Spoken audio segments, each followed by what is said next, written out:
लोकसभेच्या अधिवेशनाच्या निमित्ताने कालच दिल्लीमध्ये आलो. काल केंद्रीय गृहमंत्री एनडीएचे प्रमुख नेते आदरणीय अमित शाह साहेबांनी बैठक बोलवली होती. त्याच्यामुळे आता महिला आरक्षण डिलिमिटेशन या संदर्भामध्ये त्यांनी आम्हाला इंडियाच्या घटक पक्षांना काय माहिती दिली त्या ठिकाणी. आणि अशी एकंदरीत कल्पना आहे की 50% जागा या वाढवल्या जातील आणि 50% जागा वाढवल्या गेल्याच्यानंतर त्याच्या 1/3 जागा ह्या महिलांच्यासाठी आरक्षित होतील. उदाहरणार्थ 542 समजा लोकसभेची स्ट्रेंथ आहे, तर त्याच्या 50% जागा वाढवल्या जातील. म्हणजे जवळपास 270-71च्या आसपास काहीतरी किंवा ती संख्या जाईल. आणि ती जी संख्या येईल 850च्या आसपास किंवा 842 त्याच्या 1/3 एवढ्या जागा महिलांच्यासाठी राखीव राहतील. अशा वेळेला मग डिलिमिटेशन करणं हे स्वाभाविकच आहे. जसं डिलिमिटेशन 2009च्या पूर्वी झालं आणि आत्ताची लोकसभा आहे ही 2009च्या डिलिमिटेशनच्या पद्धतीने आहे, त्याच पद्धतीने त्याची पद्धती सर्वसाधारण राहील. अशा पद्धतीचं एकंदरीत बिल आणण्याचं प्रस्तावित केलं जाणार आहे. त्याची माहिती त्या ठिकाणी आम्हाला मिळाली. सर्वात महत्त्वाचं म्हणजे आमच्या नेत्या, विधिमंडळ पक्षाचे नेत्या, उपमुख्यमंत्री सुनेत्राबाईंनी पवार यांचं पोटनिवडणूक बारामतीची जाहीर झालेली आहे. आदरणीय दादांच्या दुर्दैवी निधनाच्या नंतर इतर राज्यांमध्ये होणाऱ्या निवडणुकींच्या बरोबरीच बारामतीची पोटनिवडणूक त्या ठिकाणी जाहीर झालेली आहे. 6 एप्रिलला बहिणी त्या ठिकाणी अर्ज भरणार आहेत. त्यामुळे आता आमचं सारं लक्ष त्या ठिकाणी केंद्रित होणार आहे. त्यामध्ये प्रामुख्याने पूर्वीची निवडणूक महायुती वर्सेस महाविकास आघाडी होत असताना राष्ट्रवादी काँग्रेस पक्ष आदरणीय पवारसाहेबांच्या पक्षाने ती निवडणूक लढवलेली होती. पोटनिवडणूक झाल्याच राष्ट्रीय कार्याध्यक्षा सुप्रियाताईंनी तिथे राष्ट्रवादी काँग्रेस पक्ष पवारसाहेब यांचा उमेदवार असणार नाही असं घोषित केलं होतं. त्याबद्दल मी त्यांचे आभारी मानतो. त्यानंतर मग काँग्रेसकडनं प्रतिक्रिया आली की काँग्रेस त्या ठिकाणी उमेदवार उभं करेल. खरं तर महाविकास आघाडी ही एका बाजूला आहेच, महायुती त्या ठिकाणी आहेच.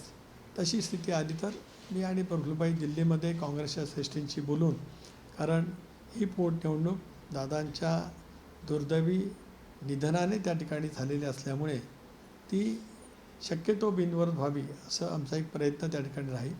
पण आवश्यकता असेल तर काँग्रेसच्या पक्षश्रेष्ठींनासुद्धा दिल्लीमध्ये भेटून, कारण मधल्या कालावधीमध्ये महाराष्ट्र प्रदेश काँग्रेसच्या अध्यक्षांचं एक स्टेटमेंट आलं होतं, सपकाळांचं, वडेट्टीवारांचं सुद्धा स्टेटमेंट आलेलं होतं. म्हणून आवश्यकता वाटली तर त्याबद्दलच आम्ही प्रयत्न करू. उद्धवजींची सुद्धा आवश्यकता लागली तर भेट घेऊ, जेणेकरून, आणि शेवटी निवडणूक लोकशाहीमध्ये कोणाला लढवण्याचा अधिकार असतो, परंतु ज्या परिस्थितीमध्ये निवडणूक होते आहे त्या दृष्टिकोनातूनच आमच्या सर्वांचं तो प्रयत्न त्या ठिकाणी राहील.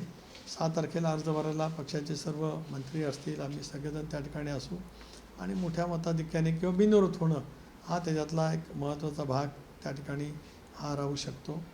आता 6 एप्रिलपासून मला असं वाटतं 22-23 एप्रिलला मतदान आहे आणि मग 4 तारखेला निकाल लागेल. तर त्या दृष्टिकोनातूनच आम्ही या गोष्टीवरती लक्ष केंद्रित करण्याचा अधिकतम प्रयत्न करतो आहोत. हा एक भाग झाला. मधल्या कालावधीमध्ये राज्याच्या मुख्यमंत्री महोदयांनी विशेष करून कोकणाच्या संदर्भामध्ये जे आंबा आणि काजूचं प्रचंड प्रमाणावरती नुकसान झालं आहे त्या संदर्भात कोकणातल्या सर्व लोकप्रतिनिधींची बैठक बोलवली होती. त्यावेळेला जे प्रेझेंटेशन डॉक्टर बाळासाहेब सावंत कृषी विद्यापीठाच्या कुलगुरूंनी दिलं आणि कृषी विभागाच्या अप्पर मुख्य सचिव रस्तोगीजींनी दिलं, त्यामुळे 90% पीक हे गेलेलं आहे. 8 ते 10% पीक कदाचित येऊ शकेल. पण आताही वातावरणीय बदल जो काय दिसतो आहे कोकणामध्ये किंवा इथेही, त्याच्यामुळे तेवढंसुद्धा पीक मिळेल अशातली काय शक्यता नाही. तर त्या संदर्भातलं सुद्धा राज्य सरकारच्याकडनं मदतीचं घोषणा अधिवेशन संपण्यापूर्वी मुख्यमंत्री महोदय करणार होते असं आम्हाला लोकप्रतिनिधींना त्यांनी त्या ठिकाणी सांगितलं. माझाही प्रयत्न आहे की आज केंद्रामधून या संदर्भात, कारण कोकणात पहिल्या प्रथमच इतक्या मोठ्या प्रमाणावरती नुकसान होत आहे, त्याच्यामुळे केंद्र सरकारचं लक्ष वेधण्याचाही प्रयत्न त्या ठिकाणी आहे. मी पंतप्रधान महोदयांचे आभार मानतो की काल लोकसभेमध्ये त्यांनी जे सविस्तर निवेदन आज जे काही अमेरिका इस्रायल विरुद्ध इराण असं जे काही युद्ध चालू आहे त्याचे परिणाम आपल्या देशावरती काय काय होऊ शकतात या संदर्भातलं एक विस्तृत निवेदन पंतप्रधान महोदयांनी दिलं. त्याच्यामध्ये त्यांनी शेतकऱ्यांची काळजी घेतली कारण आता खरीपाच्या पिकाच्या लागणारं युरिया किंवा DEP याच्याबद्दलचं काय होऊ शकेल, ग्राहकांच्या दृष्टिकोनातून गॅस सिलेंडर हा जो काय महत्त्वाचा स्वयंपाकाचा कुकिंगचा जो महत्त्वाचा मुद्दा असतो त्याच्याबद्दलचं काय होऊ शकेल, त्याबद्दल पेट्रोल आणि इतर इंधनाच्या बाबतीमध्ये काय होऊ शकतं आहे या साऱ्याचा एक विस्तृत निवेदन काल पंतप्रधान मोदी साहेबांनी सभागृहामध्ये दिलेलं असल्यामुळे देशांतील राज्यांतील नागरिकांना एक तऱ्हेचा दिलासा मिळालेला आहे. अशा वेळेला वेगवेगळ्या उद्योगांच्या वरतीसुद्धा परिणाम होऊ शकतो कारण काही उद्योग हे गॅसवरती आधारित उद्योग आहेत, काही उद्योग हे विजेवरती आधारित आहेत किंवा भवितव्यामध्ये अशी स्थिती उद्भवली तर रेल्वे लाईन जी का आज डिझेलवरती चालतात त्याचं विद्युतीकरणाच्या दृष्टिकोनातून सुद्धा काही प्रयत्न कसे करता येतील याचं एक विस्तृत निवेदन पंतप्रधान महोदयांच्या कालच्या त्या निवेदनाच्या माध्यमातून आलेलं होतं. काही हायड्रल पॉवर नव्याने जर काही निर्माण करता येऊ शकते काय त्याही दृष्टिकोनातून प्रयत्न भारत सरकार त्या ठिकाणी करणार आहे. अशा वेळेला महाराष्ट्र आणि महाराष्ट्रातली स्थिती याचं जाहीर केलेल्या बाबीचा विचार करत आम्ही नेमकं त्या ठिकाणी भारत सरकारच्याकडनं काय मांडू शकतो आहोत या दृष्टिकोनातून सुद्धा आमच्या सर्वांचे प्रयत्न त्या ठिकाणी आहेत. महत्त्वाचा मुद्दा म्हणजे आज दादांच्या अकाली दुर्दैवी निधनाच्या नंतर आज जी काय पोटनिवडणुकीत होणार आहे जी राष्ट्रवादी काँग्रेस पक्षाच्या महायुतीच्या उमेदवार म्हणून सुनेत्राबाई उभ्या राहणार आहेत त्यावरती अधिक लक्ष आहे. मी आणि आमचे सर्व सहकारी मुख्यमंत्री महोदयांना पण विनंती करू, शिंदेसाहेबांना पण विनंती करू की त्यांनी अर्ज भरण्याच्या दिवशी बारामतीला त्या ठिकाणी यावं. काँग्रेस अध्यक्ष आणि उद्धव ठाकरे आणि इथं दिल्लीमध्ये मी काँग्रेस नेतृत्वाला भेटणार का, कधी भेट घेणार? नाही, एक मुद्दा असा आहे की महाविकास आघाडीमध्ये ही जागा ही आदरणीय पवारसाहेब राष्ट्रवादी काँग्रेस पक्षाला कडे आहे. आत्तापर्यंत राज्यात महायुती पण आहे आणि महाविकास आघाडी आहे त्याच्यामुळे महाविकास आघाडीच्या पद्धतीप्रमाणे ती जागा साहेबांच्या राष्ट्रवादी काँग्रेस पक्षाकडे आहे. त्यामध्ये सुप्रियाताईंनी घोषणा केली की आम्ही उमेदवार देणार नाही. त्याच्यानंतर जी राज्यपातळीवरती प्रतिक्रिया आलेली आहे याचा अर्थ तो काय निर्णय झाला अशातला काय भाग नाही, प्रतिक्रिया आलेली आहे आणि ती प्रतिक्रिया निर्णय प्रक्रियेपर्यंत जर काय पोचणार असेल तर मग दिल्लीमध्ये येऊन काँग्रेसच्या पक्षश्रेष्ठीला मी आणि प्रफुल्लभाई आम्ही त्या ठिकाणी भेटू. याच आजच साताऱ्यामध्ये प्रकार घडला त्या अनुषंगाने म्हटलं गेलं की पक्ष फोडले तेव्हा पण लोकशाहीची हत्या झाली पण आता कॅबिनेट मंत्री त्यात तुमच्या पक्षाचे नेते तिथे उभे असताना दिसले, सगळे हतबल दिसत होते पोलिसांसमोर आणि काल तो मुद्दा सभागृहातही गाजला.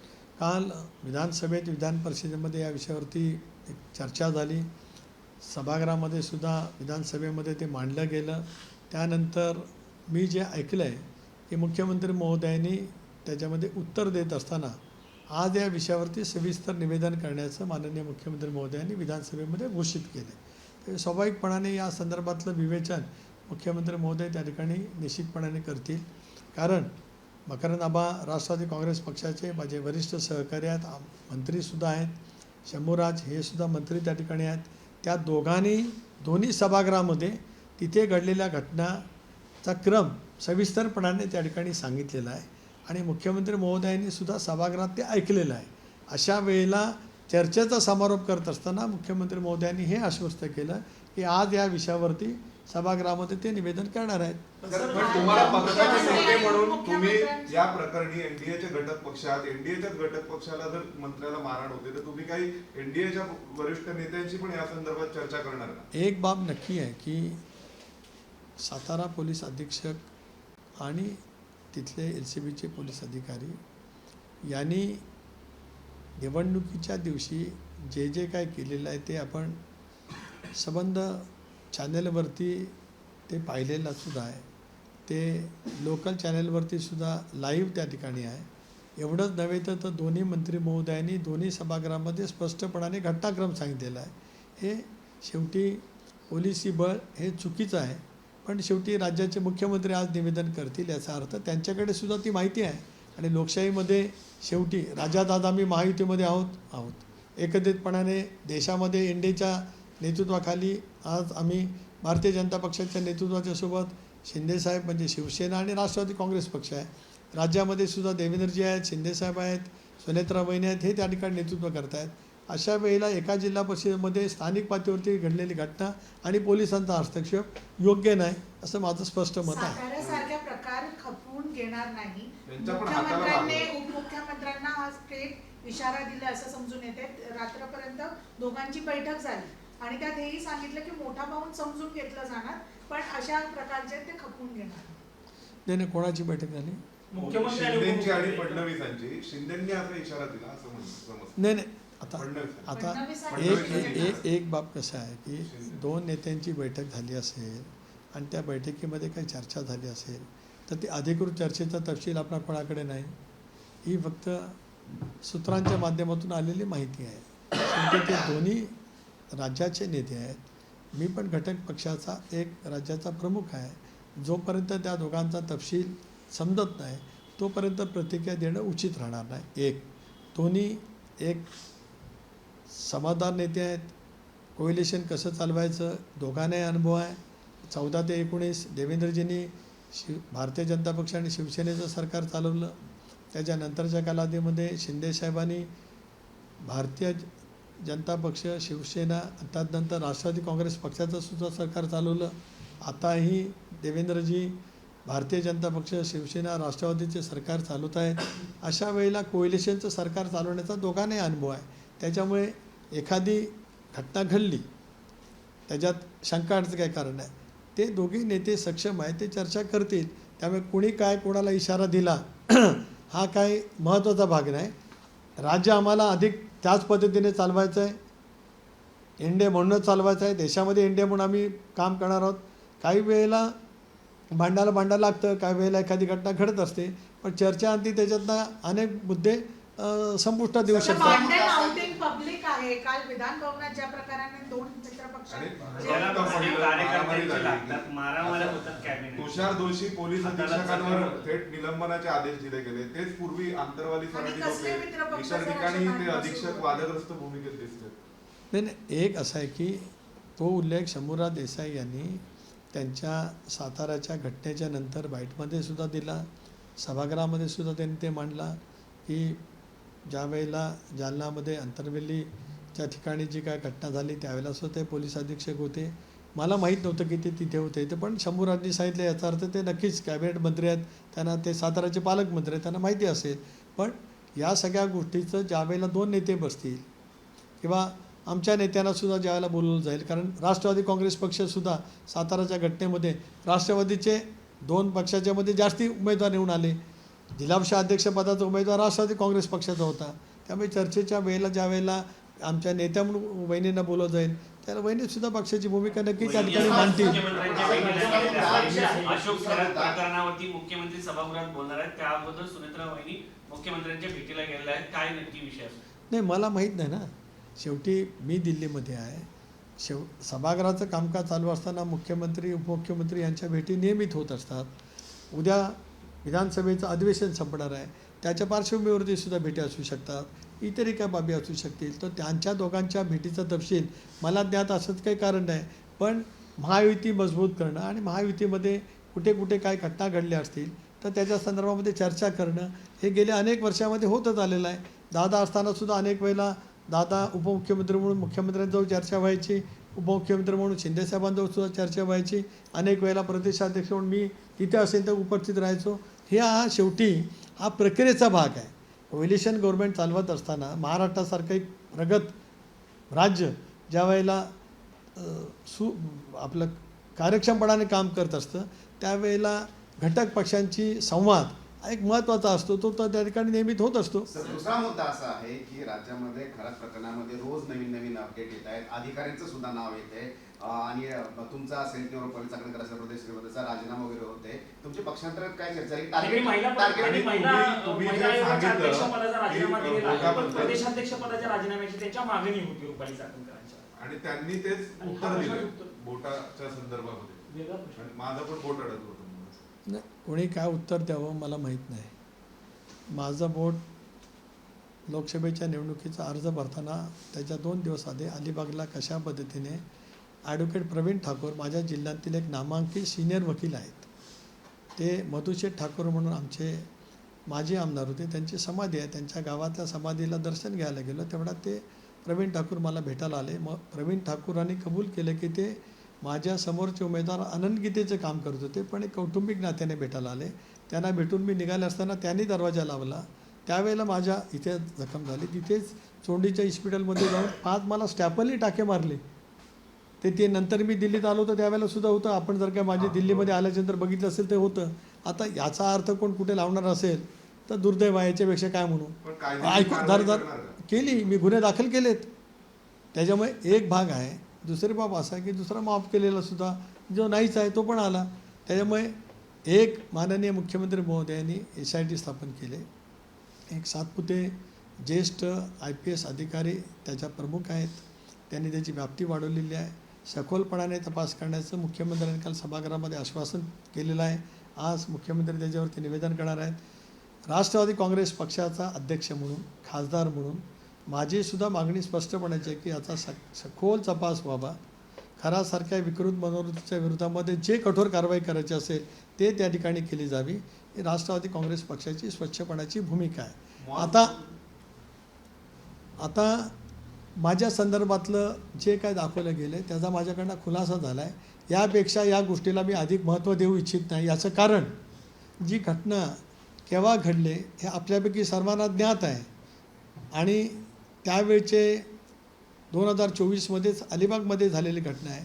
आता याबद्दल माझ्यासारखा 40 वर्ष राजकारणात आहे. एका दिवसात मी नाही दिल्लीत आलो. राजकारणामध्ये माझी 40 वर्ष आहेत. माझी विश्वासार्हता आहे. आणि 19ला सुद्धा मी महाविकास आघाडीकडे निवडून आलो. 24ला इंडियामधून निवडून आलो. त्याच्यामुळे जनमानसामध्ये आहे जे सत्य आहे ते सत्य आहे. एकदा खुलासा केला. यापेक्षा माझ्यासारखा मी अनेक अशा पद्धतीच्या आरोपाच्या फेरीतून गेलेलो आहे. माझं मन, माझ्या संवेदना, माझं काम करण्याची पद्धती माझ्या जिल्ह्यातल्या जनतेला नक्की त्या ठिकाणी माहिती आहे.